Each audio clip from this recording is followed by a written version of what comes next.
And అలాగే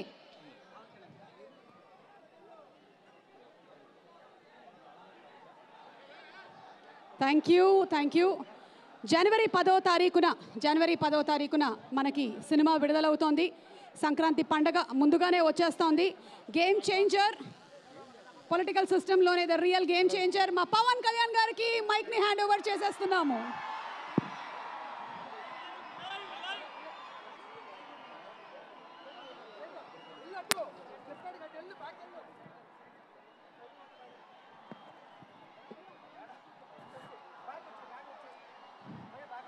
Rajahmundry నగరంకి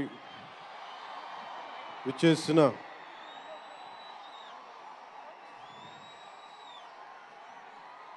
cinema అభిమానులందరికీ, తెలుగు హీరోల అభిమానులందరికీ, ప్రత్యేకించి రామ్ చరణ్ గారి అభిమానులందరికీ నా హృదయపూర్వక నమస్కారం. ఇక్కడికి విచ్చేసిన ఆసీనులైన విశిష్ట అతిథులందరికీ మనస్ఫూర్తిగా నా హృదయపూర్వక నమస్కారాలు. ఆంధ్రప్రదేశ్ నలుమూలల నుంచి విచ్చేసిన ప్రజానీకానికి నా హృదయపూర్వక నమస్కారాలు. దీనిని ప్రసార మాధ్యమాల్లో చూస్తున్న ఆశేష ప్రజానీకానికి కూడా నా హృదయపూర్వక నమస్కారాలు. పత్రికాధిపతులకి, పాత్రికేయులకి, యూట్యూబ్ ఛానల్స్కి, అన్ని సోషల్ మీడియా వీక్షిస్తున్న ప్రతి ఒక్కరికి కూడా నా హృదయపూర్వక నమస్కారం. అలాగే పవన్ కళ్యాణ్ అభిమానులకు కూడా నా హృదయపూర్వక నమస్కారం.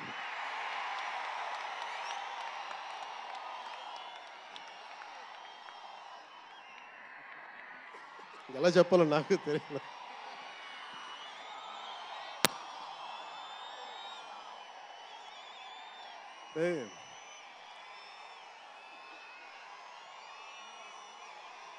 ఎక్కడి నుంచి వచ్చామో మర్చిపోకూడదు కదా.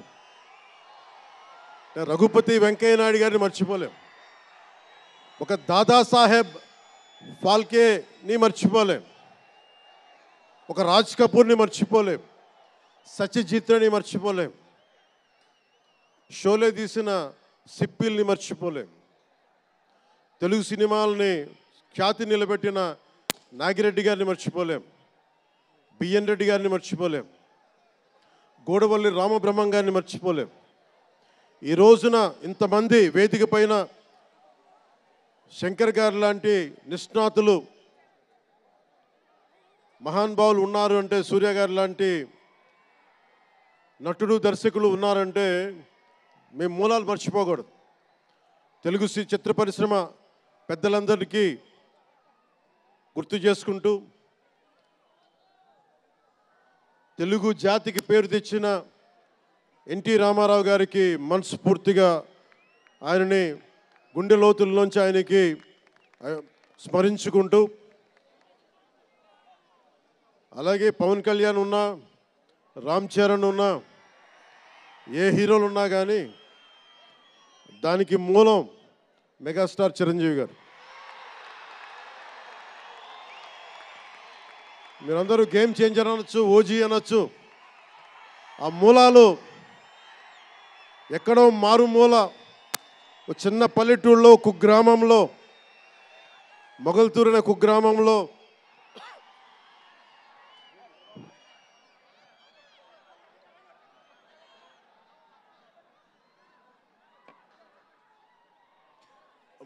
అనే కుగ్రామంలో చదువుతూ విఆర్ఎస్ఎన్ వైఆర్ఎన్ కాలేజ్ నర్సపూర్లో చదువుకుంటూ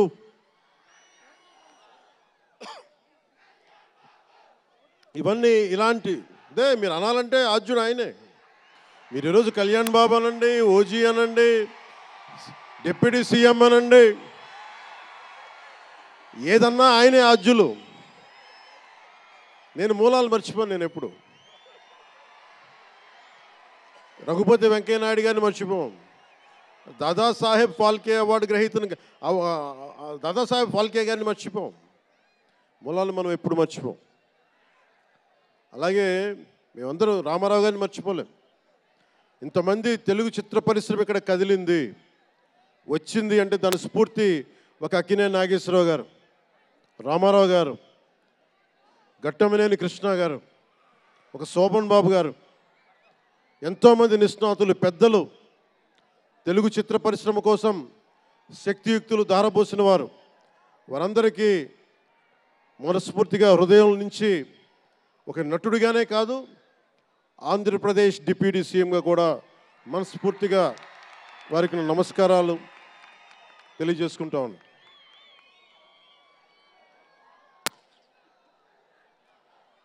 ఈ రోజున ఈ వేదికకి ఇంత బలంగా తెలుగు చిత్ర ఒక ఫిలిం ఓపెనింగ్ ఇక్కడ, ఒక సినిమా ఫంక్షన్ ఇక్కడ చేసుకోగలిగామంటే కూటమి ప్రభుత్వం, అనుభవజ్ఞుడైన నాయకులు శ్రీ నారా చంద్రబాబు నాయుడు గారు, గౌరవ ముఖ్యమంత్రి శ్రీ నారా చంద్రబాబు నాయుడు గారు, ఆయన ఆశీస్సులు, ఆయన సహకారం, ఆయన నిరంతర మద్దతు ఈ రోజున ఇక్కడ ఇంత అద్భుతమైన సభ జరుపుకోగలుగుతున్నామంటే గౌరవ ముఖ్యమంత్రి గారికి ప్రత్యేకించి రాజమండ్రి హృదయం నుంచి ఆయనకి నా కృతజ్ఞతలు తెలుపుకుంటా ఉన్నాను. అలాగే ఒక ఫంక్షన్ చేస్తున్నామంటే హోమ్ మినిస్టర్ అనిత గారికి కూడా నా హృదయపూర్వక ధన్యవాదాలు తెలియజేసుకుంటా ఉన్నాను. స్టేట్ డీజీపీ గారికి నా హృదయపూర్వక ధన్యవాదాలు. జిల్లా ఎస్పీ గారికి, జిల్లా అధికార యంత్రాంగానికి, జిల్లా కలెక్టర్ గారికి, ప్రతి ఒక్కరికి పేరు పేరున గత 2 రోజులుగా 4 రోజులుగా కష్టపడి మన పర్మిషన్స్ అన్నీ ఇచ్చి ఈ సభని విజయవంతం చేసే నేపథ్యంలో కష్టపడిన ప్రతి ఒక్క అధికారులందరికీ కూడా ప్రత్యేకించి ధన్యవాదాలు. అలాగే వేదిక పైన ఉన్న శ్రీ కందుల దుర్గేష్ గారికి, గౌరవ మంత్రివర్యులు పిడుగు హరిప్రసాద్ గారు, ఎమ్మెల్సీ, మమ్మల్ని ఇన్ని రకాలుగా ఆయన, మీకు తెలుసు కదా గోరట్ల బుచ్చయ్య చౌదరి గారి గురించి, ఆయన్ని పట్టు విడవరు ఆయన, మనం వదలాల్సిందే పట్టు. అలాంటి గోరంట్ల బుచ్చయ్య చౌదరి గారికి మనస్ఫూర్తిగా నా హృదయపూర్వక నమస్కారాలు. అలాగే యువరక్తంతో రాజమండ్రి రాజకీయాల్లో ప్రజలకి నిరంతరం సేవ చేద్దామని చేస్తే ఆదిరెడ్డి వాసు గారికి నా హృదయపూర్వక నమస్కారాలు. అలాగే నిరంతరం గత పాలనలో ఒత్తిళ్లు ఎదుర్కొని బలంగా నిలబడ్డ రాజనగరం ఎమ్మెల్యే శ్రీ బత్తుల బలరామకృష్ణ గారికి, అలాగే కె శ్రీనివాసరావు గారికి, గౌరవ ఎమ్మెల్యే, వారికి నా హృదయపూర్వక నమస్కారాలు. అలాగే Kakinada urban development authority chairman Shri Tummala Babu గారికి నా హృదయపూర్వక నమస్కారాలు.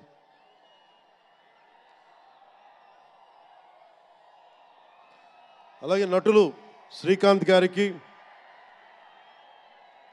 పృథ్వీ గారికి, నవీన్ చంద్ర గారికి, ఇదేంటిది రచ్చ రవియా,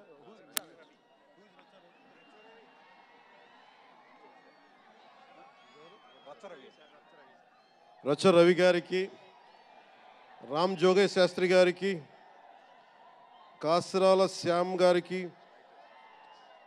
అనంత్ శ్రీరామ్ గారికి, బుర్రా సాయి మాధవ్ గారికి, ఇక్కడ ఉన్న అంజలి గారికి, అలాగే మ్యూజిక్ డైరెక్టర్ తమన్ గారికి, నాకు చాలా తక్కువ సినిమాలు నేను థియేటర్కి వెళ్ళేవాడిని. మన శంకర్ గారు తీసిన సినిమా చెన్నైలో, తమిళ్లో జెంటిల్మెన్ సినిమా, నేను టికెట్ కొనుక్కొని థియేటర్కి వెళ్ళి, ఆ రోజు నేను ఇంకా యాక్టర్ కూడా అవుతాను, అసలు రాజకీయాలు పక్కన పెట్టి యాక్టర్ అవుతానో లేదో అనే ఆలోచనలో ఉన్నప్పుడు ఆయన సినిమాని నేను కూడా టికెట్ కొనుక్కొని బ్లాక్లో ఆయన సినిమాకి వెళ్ళాను, శంకర్ గారి జెంటిల్మెన్ సినిమాకి. అలాగే ప్రేమికుడికి కూడా ఎవరు లేక తోడుకి మా అమ్మమ్మని తీసుకెళ్ళాను ప్రేమికుడి సినిమాకి. ప్రేమికుడి సినిమా అమ్మ என்ன சொல்லுவாங்க పార్టీயோடு పోయిటానే. అంటే అలాంటి అందరినీ అన్ని వయసుల వాళ్ళని కూడా ఆకట్టుకునే సినిమా, ఎంటర్టైన్మెంట్తో పాటు ఒక సోషల్ మెసేజ్ ఉన్న సినిమాలు ఆయనవి. అలాంటి మంచి సినిమాలు భారతదేశంలో ఈ రోజున చరణ్ గారు కానీ, రాజమౌళి గారు కానీ, జూనియర్ ఎన్టీఆర్ కానీ వీరందరూ విఖ్యాతిగా మన ప్రపంచ వ్యాప్తి ఖ్యాతి ఉన్న రావటం అనేది దానికి ఆద్యులు కొద్దిమంది డైరెక్టర్స్ ఉన్నారు, ముఖ్యంగా దక్షిణాది నుంచి. దాంట్లో చాలా కీలకమైన వ్యక్తి శంకర్ గారు.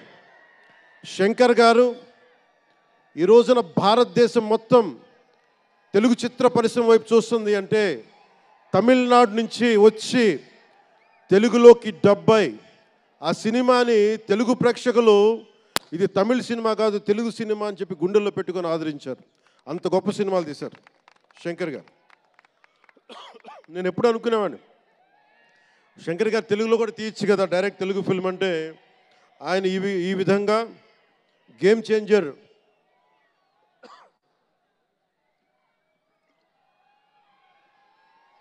చేంజర్ సినిమాని పూర్తిగా తెలుగులో తీసి మిగతా భాషల్లో డబ్ చేసే క్రమంలో రిలీజ్ చేస్తుంది. మనస్ఫూర్తిగా వారికి నా ధన్యవాదాలు.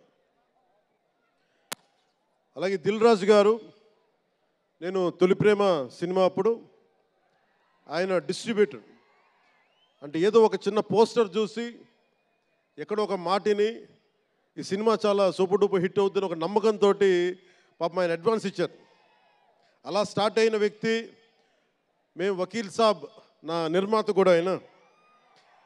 ఎలాంటి నిర్మాత అంటే నేను బాగా కష్టాల్లో ఉన్నప్పుడు డబ్బులు లేవు నా దగ్గర, పేరు ఉంది కానీ డబ్బులు లేవు, మార్కెట్ ఉందో లేదో తెలియదు. అలాంటి పరిస్థితుల్లో వచ్చి వకీల్ సాబ్ అనే సినిమా నాతో తీసి ఈరోజు జనసేన పార్టీ నడపడానికి ఇంధనంగా పనిచేస్తుంది వకీల్ సాబ్ సినిమా. దాని నిర్మాత దిల్ రాజు గారు. సో మనస్ఫూర్తిగా వారికి నా ధన్యవాదాలు. అలాగే రామ్ చరణ్,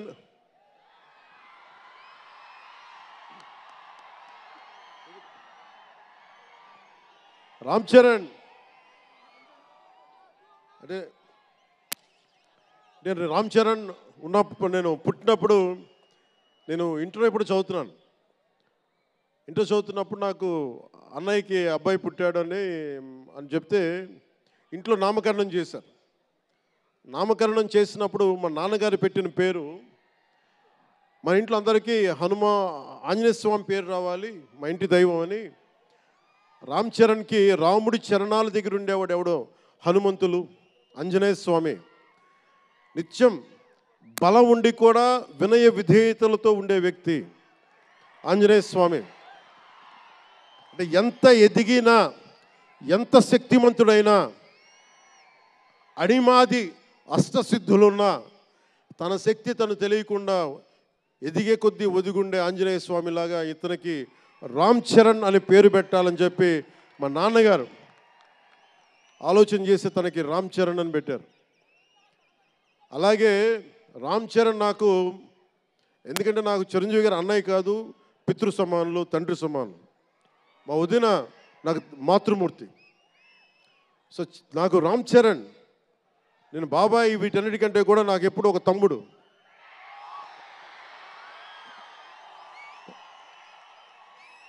చిన్నప్పుడు బాగా ఏడిపించేవాడిని, నేను ఇంకా బద్ధకంగా ఉండేవాడిని. అంటే కరెక్ట్గా చెప్పాలంటే నేను తమ్ముడు సినిమాలో నా క్యారెక్టర్ లాగా ఉంటే రామ్ చరణ్ 7 ఏళ్ల వయసు, నా రెండో కొడుకు అంత వయసు ఉండేది. ఇప్పుడు ఆ వయసులో తెల్లవారుజామున చలిలో హార్స్ రైడింగ్ నేర్చుకోవడానికి మొత్తం ఆ హెల్మెట్తో పాటు అన్నీ పెట్టుకొని షూస్ అన్నీ సర్దుకొని రాత్రే నేను సోఫాలో పడుకొని ఉంటే వచ్చి పాపం నన్ను లేపి ఇంకా నేను పడుకునేవాడిని. తను రెడీ అయిపోయి నన్ను లేపి ఒకసారి నేను దింపాల్సి వచ్చేది. ఇష్టంతో కాదు, తప్పక లేదు, తిడతారు ఇంట్లోనే. అంటే అంత క్రమశిక్షణతో ఉండేవాడు చిన్నప్పటి నుంచి. నాకు రామ్ చరణ్లో నచ్చింది ఏంటంటే ఇంత ప్రతిభా సమర్థత ఉందని ఎప్పుడూ తెలియదు ఎవరికి కూడా. ఇంత శక్తి సమర్థత ఉంది ఈ వ్యక్తులు ఎప్పుడు మాకు తెలియలేదు. ఎప్పుడు ఇతను నేను డ్యాన్స్ చేయటం ఎప్పుడు చూడలేదు నా లైఫ్లో, సినిమాలో తప్ప. ఇంక సినిమాలో మాకు వ్యక్తిగత జీవితం నేను ఎప్పుడు చూడలే. అసలు మ్యూజిక్ వేస్తే కాలు కూడా ఆడించడు, కానీ అంత అద్భుతమైన డాన్సర్. అలాగే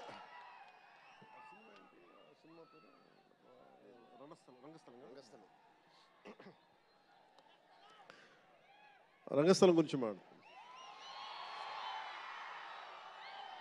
సుకుమార్ గారి డైరెక్షన్లో రంగస్థలం నాకు నటన చూసి ఇతనికి బెస్ట్ యాక్ట్ అవార్డు రావాలని మనస్ఫూర్తిగా అనిపించింది. అంటే అంత గొప్ప పెర్ఫార్మెన్స్ చేశాడు.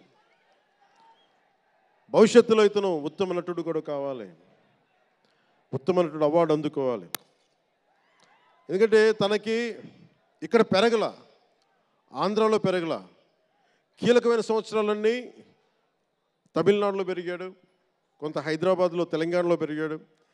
ఇక్కడ గోదావరి జిల్లాల తాలూకు భావాలు, కల్చరు ప్రత్యక్షంగా ఎప్పుడు చూడాల. అవన్నీ తెలియకుండా ఆ క్యారెక్టర్లో ఇమిడిపోయి కొన్ని తరాలుగా గోదావరి తీర ప్రాంతంలో పుట్టిన వ్యక్తిగత యాక్ట్ చేసిన విధానం చూస్తే నాకు అమితంగా నాకు నచ్చింది. అంటే అంత గొప్ప నటుడు ఉన్నాడు. చిరంజీవి గారు వారసుడు అలా కాకపోతే ఇంకెలా ఉంటాడు. చిరంజీవి గారికి తగ్గ వారసుడు.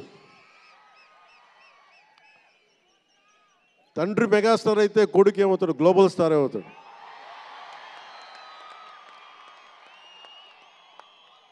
చిరంజీవి గారిని ఎందుకు అంటే ఎక్కడ గుర్తు పెట్టుకోవాలంటే, అంటే నాకు మా అన్నయ్య అంటే ఎందుకు గౌరవం, మొన్న కూడా ఇంట్లో అప్పుడప్పుడు చెప్తా ఉంటా.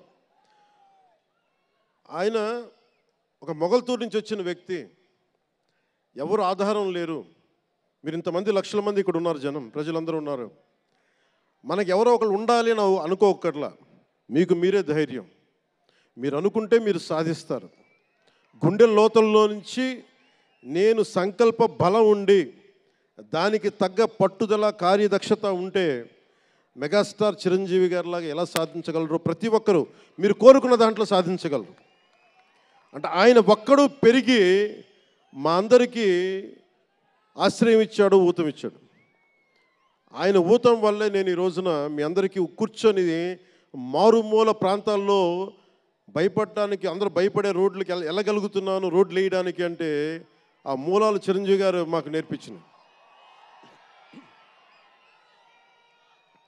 అంటే ఇది ఎందుకు చెప్తున్నానంటే, నేను చిరంజీవి గారిని ఎంత కష్టపడేవారు ఆయన కష్టపడి బయటికి వచ్చి ఇంటికి వస్తే నేను అర్ధరాత్రి పూట వెయిట్ చేసేవాడిని అక్కడ సోఫాలో పడుకున్నాను హాల్లో.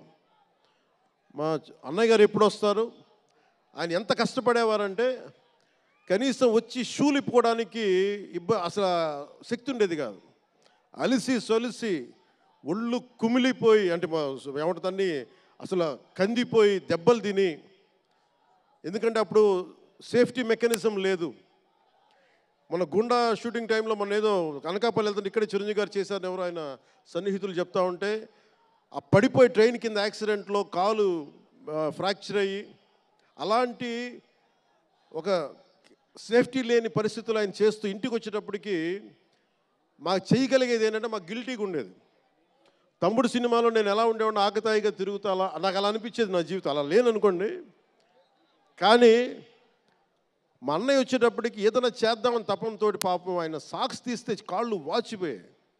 ఆ షూ కూడా వచ్చేది కాదు, చెమటతో తడిచిపోయేది. ఆయన షూలు తీసి ఆయన పాదాలు తుడిచి అది చేస్తే మాకు ఒక చిన్నపాటి ఉపశాంతి మాకు లభించేది. ఎందుకంటే ఇంత కష్టపడుతున్నాడు ఇంతమంది కోసం అనేది. అంటే అలాంటి కష్టాన్ని చూసి పెరిగాడు రామ్ చరణ్. అందుకే ఎందుకు ఆయన గురించి చెప్తున్నానంటే, మేము ఎప్పుడూ దీన్ని అహంకారంగా తీసుకోవాలి. మెగా అభిమానులు ఇలాంటి పదాలు మేము ఎందుకు మాట్లాడమంటే, ఇక్కడ అందరి హీరోల అభిమానులు ఉన్నారు.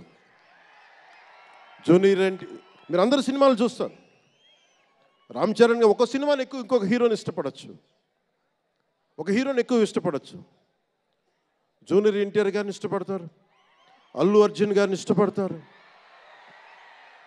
అలాగే ఒక ప్రభాస్ గారిని ఇష్టపడతారు. ఇంకా హీరోస్ పేర్లు అందరూ చెప్పు ఒకసారి, మర్చిపోయి. ఘట్టంనేని మహేష్ గారిని ఇష్టపడతారు. అంటే నేను ఎందుకు అందరి హీరోల, క్షమించాలి, అందరి హీరోల అభిమానులని పేరు పేరున నేను సమయం తక్కువ ఎక్కువ మంచి అందరి హీరోలు పేరు పేరున చెప్తున్నాను. చిన్న చిత్తగా అట్లని చెప్పట్లా. ఎవరైనా సరే, ఏ స్థాయి హీరోలు అయినా సరే వారు ప్రత్యేకించి అభిమానులు ఉంటారు. నాని గారు ఉన్నారు, ఆయనకి ప్రత్యేకించి మా ఇంట్లో చాలామంది అభిమానులు ఉన్నారు. మా సిస్టర్ చాలా నచ్చుతారు మా చెల్లికి నాని గారి సినిమాలు. ఇలాగా మా ఇంట్లో అందరికి కూడా మాకు మా చిరంజీవి గారు మాకు నేర్పించింది ఒక హీరోని ద్వేషించే పని మాకు ఎప్పుడు మాకు తెలియదు. మాకు చిన్నప్పటి నుంచి మా జీవితంలో కళమా తల్లి సాక్షిగా చెప్తున్నాం, ఎప్పుడు కూడా మా ఇంట్లో ఈ హీరో సినిమా పోవాలి, మేము ఉండాలి, మా ఇంట్లో ఎప్పుడు లేదు. అసలు ఆ సంస్కృతి మా ఇంట్లో లేదు. అందుకు మేము అందరం బాగుండాలని కోరుకుంటాం. ఎందుకు బాగుండాలని కోరుకుంటామంటే సర్వే జనం సుఖినో భవంతు అని చెప్పి మా నాన్న నేర్పించిన ఇది మాకు సంస్కృతి. అది వాళ్ళే మేమే బాగుండాలి, వాళ్ళు బాగుండకూడదు అనుకుంటే ఎకానమీ తిరగాలి, అందరి దగ్గర డబ్బులు ఉండాలి, అందరూ బాగుండాలని కోరుకుంటాం. అలాంటి పరిస్థితుల్లో అలాంటి వాతావరణంలో పెరిగాం. రామ్ చరణ్ అలాంటి వాతావరణంలో పెరిగిన వ్యక్తి. నాకు చాలా గర్వంగా ఉంటుంది, చాలా ఆనందంగా ఉంటుంది. అతని హార్స్ రైడింగ్ చూస్తే మటుకు నాకు చాలా అసూయ వస్తుంది. నాకు చాలా తక్కువ సందర్భాల్లో నాకు అసూయ వస్తాయి. మొన్న ఈ మధ్యన అరకుకి వెళ్ళినప్పుడు గిరిజన ప్రాంతాల్లో ఉన్న సోదరులను చూసి ఆ పచ్చని చెట్ల మధ్య వాళ్ళ జీవన విధానాన్ని చూసి నాకు అసూయ వచ్చింది. అలాంటి అసూయ రామ్ చరణ్ని చూస్తే నాకు మగధీరలు అనిపించింది. ఎంత అద్భుతంగా చేస్తున్నాడు ఇతను. చిన్నప్పుడు నేను కూడా నేర్చుకొని ఉంటే, ఇలా ఇంట్లో కూర్చొని కాళ్ళు బాగా జాపుకొని కూర్చోకుండా, పుస్తకాలు కాకుండా ఇంకేదైనా చేస్తుంటే నేను ఇంత అద్భుతంగా చేసేవాడిని అనిపించేది. ఆ పట్టుదలతోటి నాకు హార్స్ రైడింగ్ నేర్చుకోలేదు జీవితంలో. ఇప్పుడు గబ్బర్ సింగ్ సినిమాకి నాకు హార్స్ రైడింగ్ పెట్టారు. అందరూ ఏమనుకున్నారంటే పవర్ స్టార్ అంటే అన్నీ వచ్చేసి అనుకున్నారు. నాకు తెలియదు అవన్నీ. హార్స్ రైడింగ్ అని చెప్పారు. ఓకే అని గుర్రం చూపించారు నాకు. అది కచ్ రాష్ట్రం గుజరాత్లో. గుర్రం దగ్గరికి వెళ్ళా. సార్ ఏం లేదు, దౌడు తీసుకుంటే గ్యాలప్ మీద వచ్చేయాలంటే ఓకే షూర్ అన్నాను, డెఫినెట్గా వచ్చేస్తానన్నా. కింద పడితే ఏమవుతానో నాకు తెలియదు. సార్ నాకు ఒకటే తెలుసు, తెగింపు తెలుసు. గుర్రం దగ్గరికి వెళ్ళి చెప్పా, దానికి చెవిలో చెప్పాను, నాకు హార్స్ రైడింగ్ రాదు. వీళ్ళందరూ నన్ను ఎక్స్పెక్ట్ చేస్తారు నేను చాలా గొప్ప హార్స్ రైడర్ అని. అంటే హీరో అంటే అన్నీ తెలియాలని అనుకుంటారు. నాకు తెలియదు హార్స్ రైడింగ్. దానికి చిన్న ఒక పంచదార ముక్కను చిన్న క్యారెట్ పెట్టా, జాగ్రత్తగా తీసుకెళ్ళి నాకు వదిలేవాను. పాపం ఆ గుర్రం అది నన్ను ఎంత అద్భుతంగా తీసుకెళ్ళిందంటే అది మీరు చూసారు ఆ సీన్లో. నేను అందరినీ మోసం చేశాను ఆ సినిమాలో. హార్స్ రైడింగ్ రాకుండా సినిమా వరకే హార్స్ రైడింగ్ వచ్చినాయి కదా. అలాంటి అంటే నాకు ఇది మాకేంటంటే మాకు సినిమాల్లో చూసినవన్నీ నాలాగా కాకుండా అన్నీ చాలా సుశిక్షితమైన ఒక నేర్చుకున్న వ్యక్తి ఇతను రామ్ చరణ్. ఒక డ్యాన్స్ కానీ ఎక్కడో ఇంగ్లాండ్కి వెళ్ళి అక్కడ డ్యాన్స్ ఇన్స్టిట్యూషన్స్లో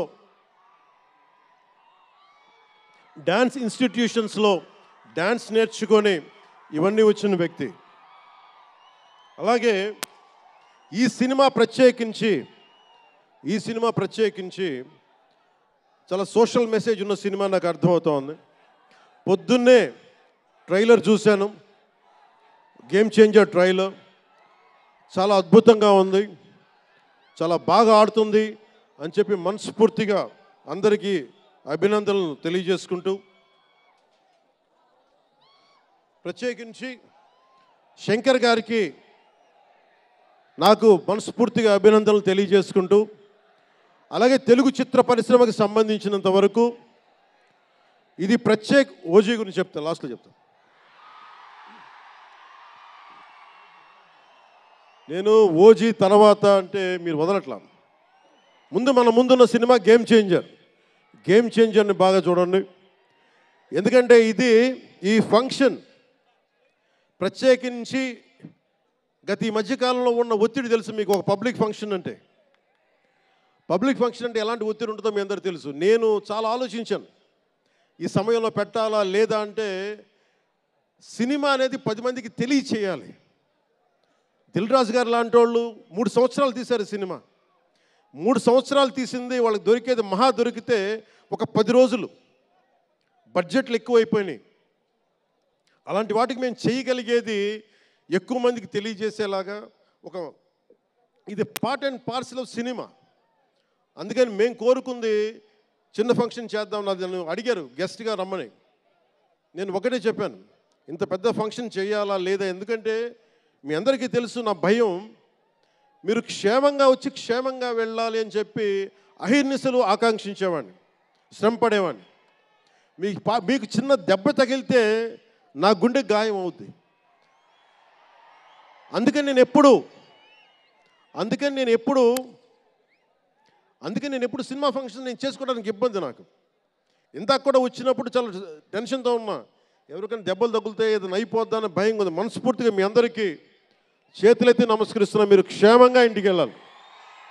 ఎందుకంటే మీ తల్లిదండ్రులు, మీరు ఒక సాయంత్రం ఆనందం కోసం వచ్చింది, దీన్ని విషాదం కాకూడదు. అందుకని మనస్ఫూర్తిగా సినిమాని సినిమాగానే చూడండి.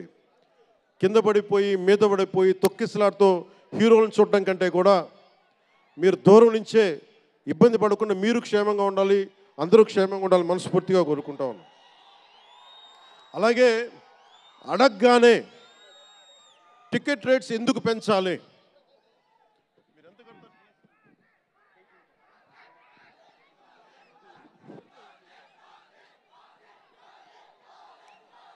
టికెట్ రేట్స్ ఎందుకు పెంచాలి అని చాలామంది అడుగుతూ ఉంటారు.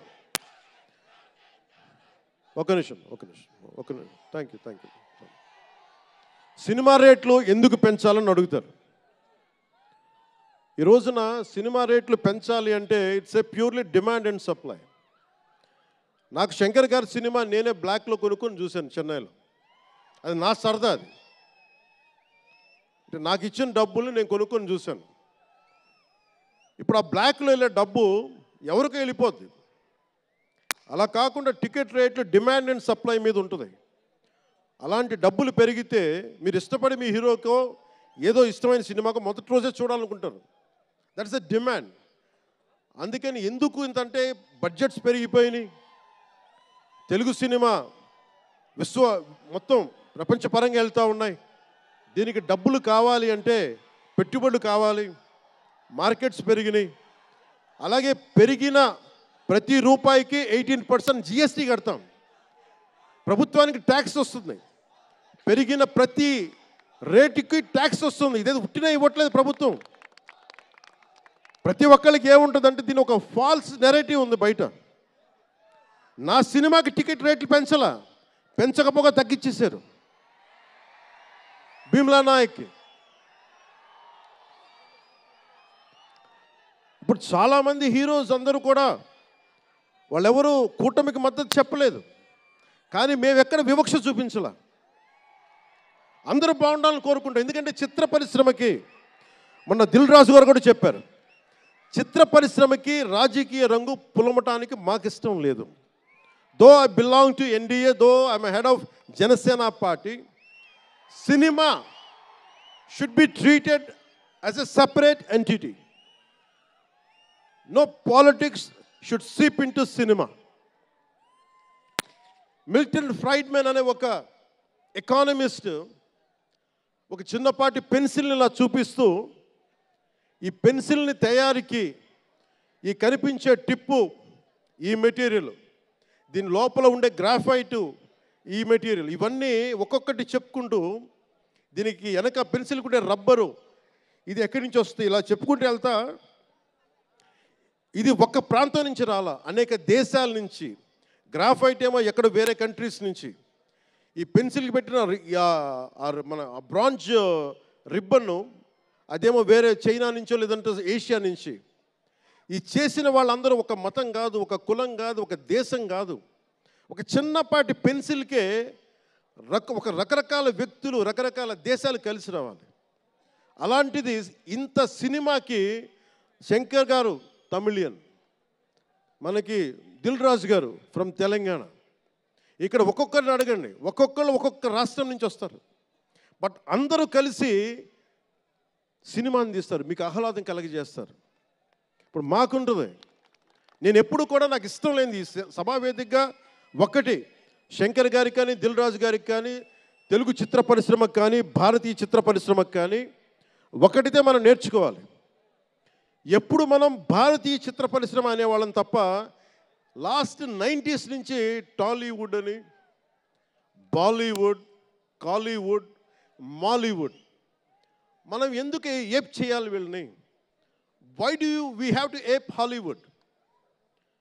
మనం ఒకప్పుడు మాయాబజార్ లాంటి సినిమాలు తీసిన వాళ్ళం, మూకీలు తీసిన వాళ్ళం. చిత్ర పరిశ్రమ ఒక బెంగాల్లో పరివిడిల్లింది అక్కడ. సో మనం ఎందుకు వీళ్ళని ఫాలో అవ్వాలి? వాళ్ళు హాలీవుడ్ డిసిప్లైన్ ఫాలో అవ్వం, Hollywood method of film making follow అవ్వం, Hollywood method of skill development follow అవ్వం. కానీ ఆ వుడ్ను మటుకు తీసుకున్నాం, మాలీవుడ్. ఇది మటుకు మానాలి. ఎందుకంటే మనకు ఒక కాళిదాసు ఉన్నాడు, మహా కవులు, కళాకారులు గొప్ప గొప్ప కావ్యాలు రాశారు. సో మన జాతి తాలూకు ప్రాముఖ్యతని సినిమాలే చెప్పగలగాలి.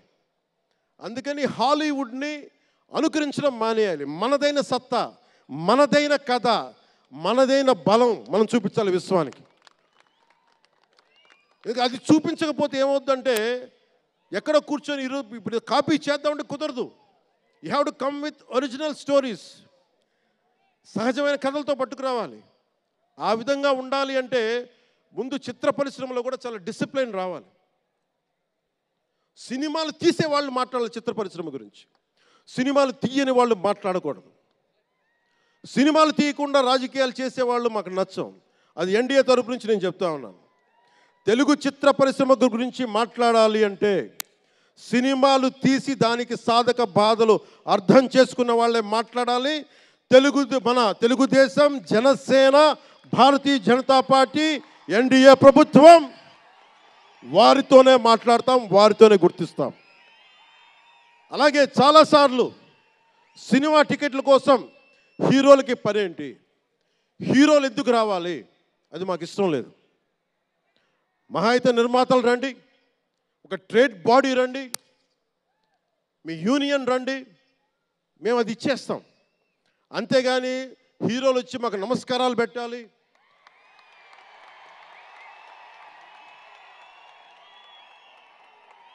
అంత ఒక లో లెవెల్ వ్యక్తులం కాదు మేము. దీన్ని ఎక్కడి నుంచి నేర్చుకున్నాం? స్వర్గీయ నటరత్న ఎన్టీ రామారావు గారి దగ్గర నుంచి నేర్చుకున్నాం. మహానటుడు, ఆయనని ఎంతమంది విమర్శించినా, కోటా శ్రీనివాసరావు గారు విమర్శించినా, ఆయన ఎప్పుడన్నా యాక్ట్ చేస్తే ఆయనతో పాటు ఏం బ్రదర్ బాగున్నారు అని చెప్పి చాలా గుండెలు నిండుగా పలికే వ్యక్తి మహానుభావుడు ఎన్టీ రామారావు గారు. ఇంత తెలుగుదేశం పార్టీ ఎన్టీ రామారావు అన్నిసార్లు ముఖ్యమంత్రిగా ఉన్నప్పుడు కూడా ఎప్పుడు ఘట్టంనేని కృష్ణ గారు కాంగ్రెస్లో ఉండి కూడా కనిపిస్తే ఇద్దరు ఆప్యాయంగా మాట్లాడుకునే వాళ్ళు. ఎన్టీ రామారావు గారు ఎప్పుడు వివక్ష చూపించలా.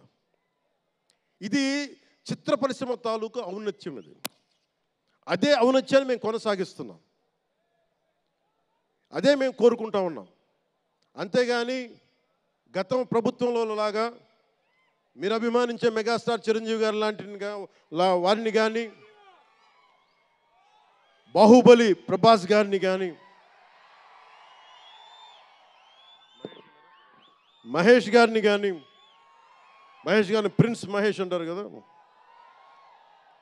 మహేష్ గారిని కానీ, ఇంకెవరిని వెళ్ళారా, ఇంకెవరు వెళ్ళినా కానీ మేము ఇవన్నీ ఎందుకు చేయట్లేదంటే మాకు సినిమా పరిశ్రమ మీద గౌరవం ఉంది. నారా చంద్రబాబు నాయుడు గారు ఇప్పటికి 4వ ముఖ్యమంత్రి. ఆయన 3 సార్లు కానీ 4 సార్లుగా ముఖ్యమంత్రి ఉన్న ఈ సమయంలో ఎప్పుడు కూడా తెలుగు చిత్ర పరిశ్రమకి దోహదపడ్డారు తప్ప ఆయన ఎప్పుడు తెలుగు చిత్ర పరిశ్రమని ఇబ్బంది పెట్టలేదు. తిరిగి మేము సినిమాని గౌరవించే వాళ్ళం. ఇక్కడున్న చిత్ర పరిశ్రమ కోసం, సినిమాల కోసం పరితపించే కథల కోసం మనం వెనకాడతాం. మన కథలు కావాలి. సినిమా జీవితంలో లేని సినిమాలో వెతుక్కుంటాం మనం. జీవితంలో దొరకని న్యాయాన్ని సినిమాలో న్యాయం దొరికితే తృప్తి పడతాం. ఒక్కటి సినిమా తీస్తే ఎందుకు చూస్తాం మనం? శంకర్ గారి డైరెక్షన్లో అరే మన జీవితంలో మన ముఖ్యమంత్రి ఇలా ఉంటే బాగుంటుంది అనుకుంటాం. ఆ కథని, ఆ భావాన్ని సినిమాగా తెరకెక్కిస్తే అది బాగుంటుంది. ఒక శివాజీ సినిమా ఎదురు తిరిగితే ఎలా ఉంటుంది, ప్రత్యామ్నాయంగా రాజు చేస్తే ఎలా ఉంటుంది ఒక శివాజీ.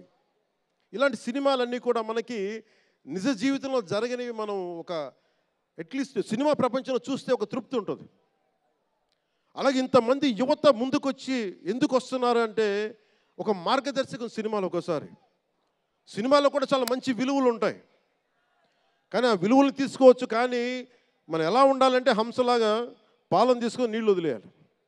కానీ కొంతమంది నీళ్ళని పట్టుకుంటారు, మనం ఏం చేయలేము. సినిమా అన్నీ చూపిస్తుంది, మంచి చెడు రెండు చూపిస్తాయి. ఏది తీసుకోవాలి అనేది మీది. ఉదాహరణకి వకీల్ సాబ్లో ఒక సన్నివేశంలో హీరో దగ్గరికి వచ్చే డైలాగ్ వస్తుంది, ఆర్ యు వర్జిన్ అని చెప్పి ఒక స్త్రీ పాత్రధారిని అడుగుతారు. అది నా ఇండివిజువల్గా నేను చెప్పడానికి ఇబ్బంది అనిపించింది. నేను డైరెక్టర్ గారికి, దిల్ రాజు గారికి చెప్పాను, ఈ డైలాగ్ అయితే నేను చెప్పాను. కాబట్టి అబ్బాయిని అడుగుతాను, అమ్మాయిని నేను అడగనేమని చెప్పి. అంటే న్యాయం రెండు పక్షాలు ఉండాలి, ఒకళ్ళని ఇబ్బంది పెట్టడం నాకు ఇష్టం లేదు. ఇది సెన్సిబిలిటీస్ కూడా ఫిలిం టెక్నీషియన్స్ కానీ, డైరెక్టర్స్ కానీ, యాక్టర్స్ కానీ, ఎందుకంటే హీరోలు చాలా పెద్ద ప్రభావం, మీరు దర్శకులు చాలా పెద్ద ప్రభావం, నిర్మాతలు చాలా పెద్ద ప్రభావం చూపిస్తారు. మీరు కేవలం డబ్బులు సంపాదించడమే కాదు, మీరు కొన్ని విలువలు చెప్తారు. ఒక రామ్ చరణ్ కోసం కానీ, ఒక శంకర్ గారి కోసం కానీ, దిల్ రాజు గారి ప్రొడక్షన్ అంటే ఎందుకు ఇంతమంది వస్తారు, ఇన్ని లక్షల మంది ఎందుకు వస్తారంటే ఏదో ఒక కనెక్ట్ ఉంది, దానికి ఒక బంధం ఉంది, దానికి ఏదో ఎదురు చూస్తాం ఒక సినిమా ద్వారా. ఒక RRRకి ఎందుకు అంత పరిగెడతాం సినిమా చూడటానికి, ఏదో ఎదురు చూస్తాం మనం. సో బాధ్యత తెలుగు చిత్ర పరిశ్రమకు కూడా మీరు సమాజాన్ని ఇంకొంచెం వినోదంతో పాటు ఆలోచింపజేసే సినిమాలు ఇవి కూడా రావాలని మనస్ఫూర్తిగా నేను మీ నుంచి ఆశిస్తా ఉన్నాను. మీరు ఎలాంటి సినిమాలు తీసినా ప్రజలకి ఆమోదయోగ్యంగా ఉండే సినిమాలు, ప్రజలకు విలువ నేర్పించే సినిమాలు మరిన్ని రావాలని మనస్ఫూర్తిగా కోరుకుంటూ, ఈరోజు పెరిగిన రేట్లు ఆంధ్రప్రదేశ్ ప్రభుత్వానికి ఆదాయం కూడా కేవలం అది నిర్మాతలకని అనుకోవడానికి లేదు. పెరిగిన ప్రతి రూపాయికి 18% GST వస్తుంది. అది ప్రజలందరికీ కూడా ఈ సందర్భంగా నేను తెలియజేస్తా ఉన్నాను.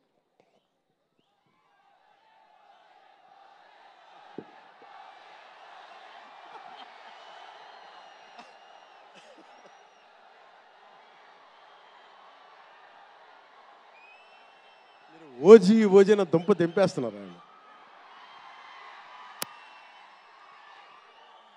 మాట్లాడదాం దాని గురించి, వేరే మాట్లాడదాం. డైరెక్టర్ ఇక్కడే ఉన్నారు, 3 సినిమాలు ఉన్నాయి. కాదే మీకు తెలుసు కదా నా ప్రేమ మీకోసం. ఓజీ సినిమా కంటే నా భవిష్యత్తు మీకు ముఖ్యం, నాకు ముఖ్యం మీ భవిష్యత్తు కోసం ఇలా ఉండిపోయాను. అందుకని ప్రత్యేకించి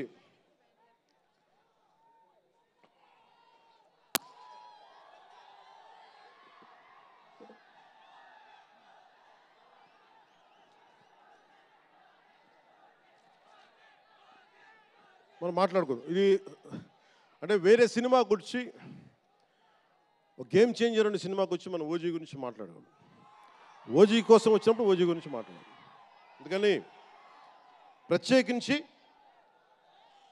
ఆంధ్రప్రదేశ్ రాష్ట్ర ప్రభుత్వం తరపున గేమ్ చేంజర్ సినిమాకి, గేమ్ చేంజర్ దర్శకులు శంకర్ గారికి, గేమ్ చేంజర్ నిర్మాతలు దిల్ రాజు, లక్ష్మణ్, శిరీష్ గారికి, అలాగే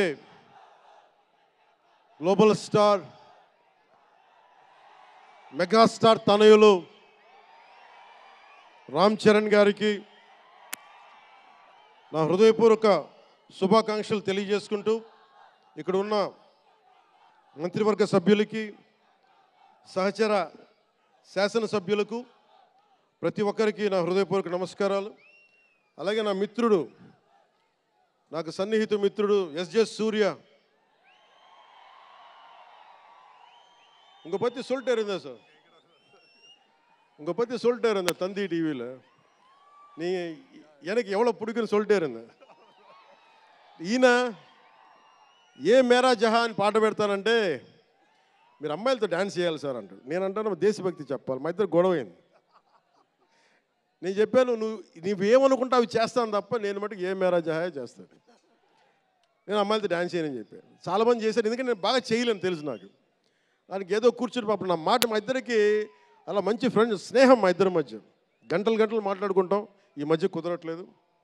సో గ్రేట్ యాక్టర్, మంచి దర్శకుడు కాదు, ఎక్స్ట్రాడినరీ డైరెక్టర్. నా కోపం ఏంటంటే డైరెక్షన్ వదిలేశాడు. ఎప్పుడు పైన విటిట నీ direction. You are such a fantastic and fabulous director. And okay, that's fine. ఆయన డ్రీమ్ ఏంటంటే I want to be an actor అనేవాడు. ఇప్పుడు హీ ఫుల్ఫిల్. ఆయన సాధించుకున్నారు. అందరి మనసులు దోచుకున్న నటుడయ్యారు. మనస్ఫూర్తిగా వారికి నా అభినందనలు తెలియజేస్తా ఉన్నాను. అలాగే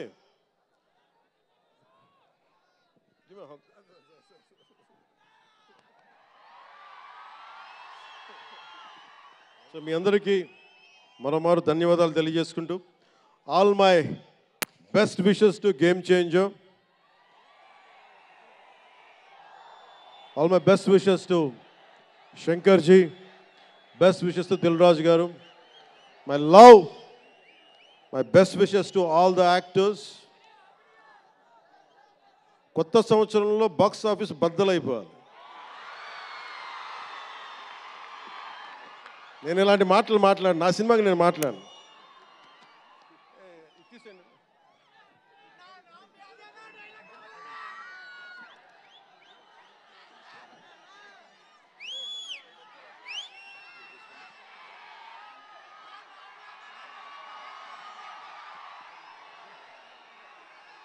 మీరు ఏం చేస్తారో తెలీదు.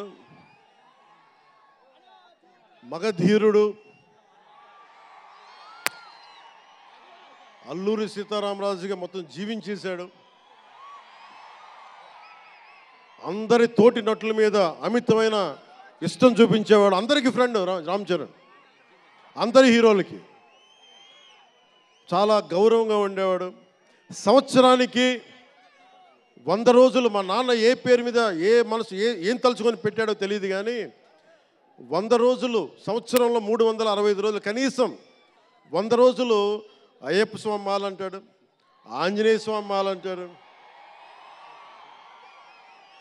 ఎందుకురా చేస్తామంటాను అప్పుడప్పుడు. క్షమించాలి రామ్ చరణ్ గారు రే అంటున్నందుకు. పర్లేదు కదా.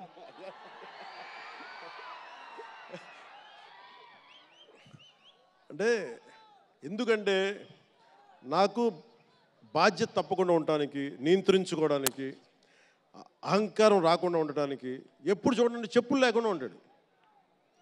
అంటే నాకే అనిపిస్తుంది, నేనే కనీసం నేను వేసుకునే చెప్పులు కూడా వదిలేడానికి ఇబ్బంది పడతాను అప్పుడప్పుడు.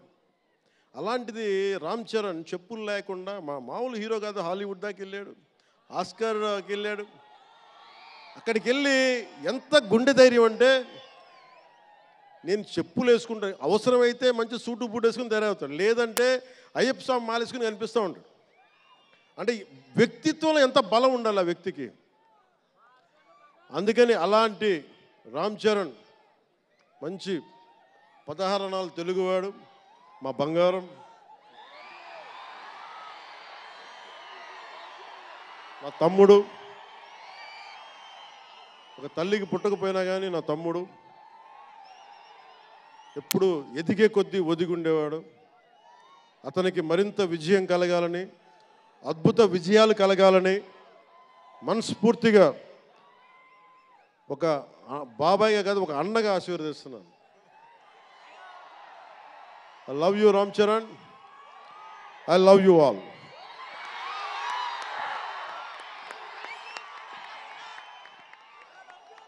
నేను ఒకటే కోరుకుంటున్నా, యువత మీ అందరికీ మొన్న మాట్లాడుతూ ఉన్నా, మీ బైకుల్లో మీరు చేసే గోల్ ఉంటుంది చూసారా మీరు. నేను మొన్న మాట్లాడుతూ ఉన్నా, ఇప్పుడు ఈ ఫంక్షన్ లేదు, సినిమాలు లేవు, ఏం చేస్తారు చెప్పండి. ఉద్యోగాలు ఉపాధి కూడా కానీ టైం పడుద్ది. కనీసం సినిమాకి వెళ్ళి చొక్కా దించుకొని అరవకపోతే, బైకులు తీసుకొని అవి సైలెన్సర్ దాన్ని ఆ యాక్సిలేటర్ పెంచకపోతే ఆ ఎనర్జీ ఎటు వెళ్తుంది. అందుకే ఒకటే చెప్పాను, దిల్ రాజు గారికి చెప్తా ఉన్నా, మీరు తెలంగాణ ఫిల్మ్ ఫెడరేషన్ ప్రెసిడెంట్ కదా మీరు ఆంధ్రప్రదేశ్ని చిన్న చూపు చూడకండి. అదొకటే నేను కోరుకుంటాను. నేను ఆ 2 కళ్ళు అని నేను నమ్మను, కానీ మీరు తెలుగు చిత్ర పరిశ్రమని అటు తెలంగాణలోను ఇటు ఆంధ్రాలోను 2 చోట్ల అద్భుతంగా ఉండాలని కోరుకుంటా ఉన్నాను. ముఖ్యంగా ఆంధ్రప్రదేశ్ యువతకి, మీరు ఇంతమంది యువతను చూస్తూ ఉన్నారు, వీళ్ళకి స్టంట్ స్కూల్స్ పెట్టండి. మా వాళ్ళు బైక్లు వేసుకొని తిరుగుతూ ఉంటారు, గోల్ చేస్తూ ఉంటారు. ఒక మంచి స్టంట్ స్కూల్ పెట్టండి. గోదావరి జిల్లాలోనో రాయలసీమలోనో మా కడపలోనో ఎక్కడో చోట ఒక 2-3 స్టంట్ స్కూల్స్ పెట్టండి. మా వాళ్ళకి స్కిల్ డెవలప్మెంట్ ఇవ్వండి. మాకు ఒక స్క్రీన్ ప్లే ఎలా రాయాలో మా వాళ్ళకి చెప్పండి. ఒక రాజమౌళి గారు వచ్చి చెప్పమని చెప్పండి. త్రివిక్రమ్ గారిని వచ్చి క్లాసులు తీసుకోమని చెప్పండి మా వాళ్ళకి. ఒక తమన్ లాంటి మనకి మ్యూజిక్ దర్శకులు కానీ,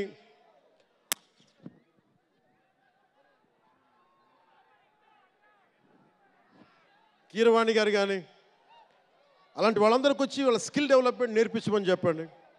మీరు దాని మీద ఒకసారి ఆలోచించండి. స్టూడియోలు పెట్టండి. ఇక్కడ కొంతమంది అసిస్టెంట్ డైరెక్టర్స్కి ఎలా ఉండాలి, డైరెక్టర్స్ కావాలంటే ఏం చేయాలి, 24 క్రాఫ్ట్స్లో ఒకళ్ళకి ప్రొడక్షన్ డిజైనింగ్ నేర్పించండి. మా వాళ్ళకి ప్రొడక్షన్ డిజైనింగ్ స్కూల్స్ పెట్టండి. ఫిల్మ్ మేకింగ్ స్కూల్స్ పెట్టండి. ఈరోజున మీకోసం ఇంతమంది వచ్చారు. మీరు తిరిగి ఇవ్వగలిగేది మీకోసం రేట్లు పెంచాం. ముఖ్యమంత్రి గారు మీకు అండగా ఉన్నారు, చంద్రబాబు నాయుడు గారు, మేమందరం మీకు అండగా ఉన్నాం. తెలుగు చిత్ర పరిశ్రమని మీ ద్వారా మేము కోరుకునేది, ఇంతమంది యువతున్నారు, వీరికి మీ ద్వారా కొంత ఉపాధి కల్పించండి. నేను సినిమాని మాట్లాడుతుంటే నేను టీవీని ఎప్పుడు వదలలేదు. టీవీ మీడియంని చిన్న తెర అనుకుని, చిన్న తెర పెద్ద తెర ఉండదు. తెర చిన్నదైనా పెద్దదైనా ఒకటే మాకు. సో మాకు ముమ్మిడివరం లాంటి గొప్ప లొకేషన్స్ ఉన్నాయి. మాకు కేరళకి మించిపోయి ఉంటుంది ముమ్మిడివరం. గోదావరి తీరం చూడండి, అసలు మీరు గండికోట చూడండి కడపలో, సిద్ధవటంకి వెళ్ళండి, అడ్వెంచర్ సినిమాలు ఉంటాయి. అటు వెళ్తే మీరు పార్వతీపురం వెళ్ళండి, మన్యం ప్రాంతం అద్భుతంగా ఉంటుంది. మీరు లొకేషన్స్ని ఎక్స్ప్లాయిట్ చేయండి. ఇక్కడ అందరికీ మేము సౌకర్యాలు కల్పిస్తాం. మా దుర్గేష్ గారికి కూడా చెప్తా ఉన్నాను, మనకి కూర్చొని ఇక్కడ టూరిజం డెవలప్ చేయాలి. అందుకని మీకు తెలుగు చిత్ర పరిశ్రమకి ఆంధ్రప్రదేశ్ ప్రభుత్వం అండగా ఉంటుందని తెలియజేసుకుంటూ, మీకోసం ఒళ్ళు వంచి పనిచేస్తానని తెలియజేసుకుంటూ, మరోమారు మనందరికీ ఇష్టమైన రామ్ చరణ్కి గుండెల నుండి శుభాకాంక్షలు తెలియజేసుకుంటూ, శంకర్ గారికి మరోమారు కృతజ్ఞతలు తెలియజేసుకుంటూ, దిల్ రాజు గారికి ఇద్దరికి అభినందనలు తెలియజేసుకుంటూ, నటీనట వర్గానికి ప్రతి ఒక్కరికి అందరికీ ధన్యవాదాలు తెలియజేసుకుంటూ, మీ అందరూ క్షేమంగా ఇంటికి వెళ్ళండి. ఇంట్లో అమ్మా నాన్నని అడిగానని చెప్పండి. నాకంటే వయసులో పెద్దవారైన ఎవరన్నా ఉంటే వారికి నా పాదాభివందనాలు తెలియజేయండి. మీరు 2 చేతులైతే దండం పెడుతున్నా, క్షేమంగా క్షేమంగా క్షేమంగా ఇంటికి వెళ్ళండి.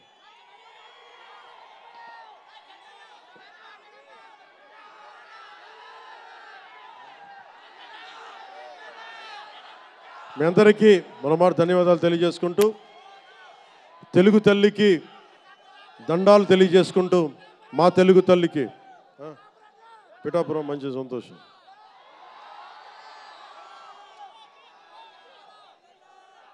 అలాగే మీ అందరికీ ధన్యవాదాలు తెలుపుకుంటూ, ఏ దేశం ఎగినా ఎందుకు కాలినా పొగడరాని తల్లి భూమి భారతిని అంటే సభ ఆరంభంలో మాట్లాడలేకపోయాను.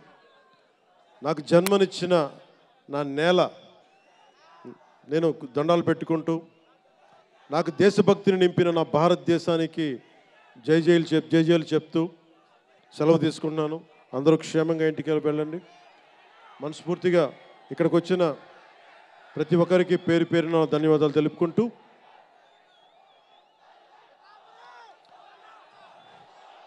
జై ఆంధ్ర, జై భారత్, జై హింద్.